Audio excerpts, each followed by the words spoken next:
21ನೇ ತಾರೀಕು ನಮ್ಮ ನೂತನ ಅಧ್ಯಕ್ಷರು ಪದಗ್ರಹಣವನ್ನು ಮಾಡ್ತಾ ಇದ್ದಾರೆ. ಸೊ ಅದಕ್ಕೆ ಬೇಕಾದಂಥ ಸಿದ್ಧತಾ ಕಾರ್ಯಕ್ರಮವನ್ನು KPCC ಮತ್ತು ಎಲ್ಲ ನಮ್ಮ ನಾಯಕರುಗಳ ಮಾರ್ಗದರ್ಶನದಲ್ಲಿ ಇವತ್ತು ನಾವು ಮಾಡ್ತಾ ಇದ್ದೇವೆ.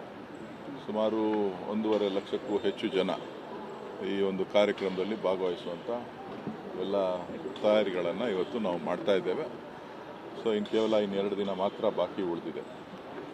ಸೊ ಭಾಳ ಹಿರಿಯ ನಾಯಕರು, ಇಡೀ ರಾಷ್ಟ್ರದ ಕಾಶ್ಮೀರದಿಂದ ಕನ್ಯಾಕುಮಾರಿವರೆಗೂ ಕೂಡ ಅವರದೇ ಆದಂಥ ರಾಜಕಾರಣವನ್ನು ಪಕ್ಷದ ಸಂಘಟನೆಯಲ್ಲಿ ಕಳೆದ 4.5 ದಶಕಗಳಿಂದ ಸತತವಾಗಿ ಮಾಡ್ಕೊಂಡು ಬಂದಿದ್ದಾರೆ. ಸೊ ಹಾಗಾಗಿ ಅವರ ಅನುಭವ ಮಾರ್ಗದರ್ಶನದ ಜೊತೆ ಪಕ್ಷವನ್ನು ಸಂಘಟನೆ ಮಾಡಲಿಕ್ಕೆ ಎಲ್ಲರೂ ಕೂಡ ಉತ್ಸಾಹದಿಂದ ಕೆಲಸ ಮಾಡ್ತಾ ಇದ್ದಾರೆ. ಅಭಿನಂದನಾ ಕಾರ್ಯಕ್ರಮ ಶಿವಕುಮಾರ್ ಮತ್ತು ಸಿದ್ದರಾಮಯ್ಯ ಇಬ್ಬರಿಗೂ ಅವತ್ತೇ ಅಭಿನಂದನಾ ಕಾರ್ಯಕ್ರಮ ಆಗುತ್ತದೆ.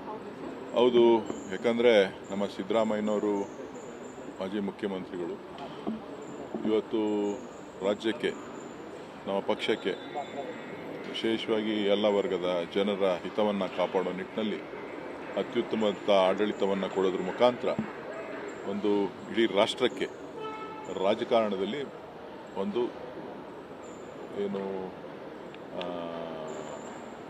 ಒಂದು ಹೊಸ ಇದನ್ನು ಸೃಷ್ಟಿ ಮಾಡಿದ್ದಾರೆ.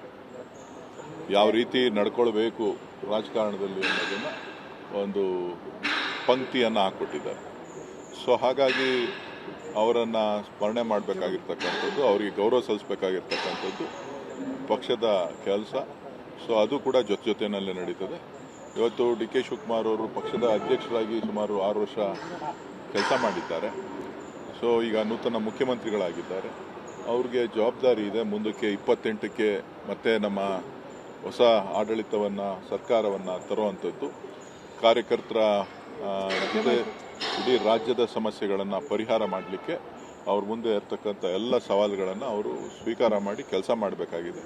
ಅವ್ರಿಗೂ ಕೂಡ ಒಂದು ಅಭಿನಂದನೆಯನ್ನು ಸಲ್ಲಿಸುವಂಥ ಕಾರ್ಯಕ್ರಮವನ್ನು KPCC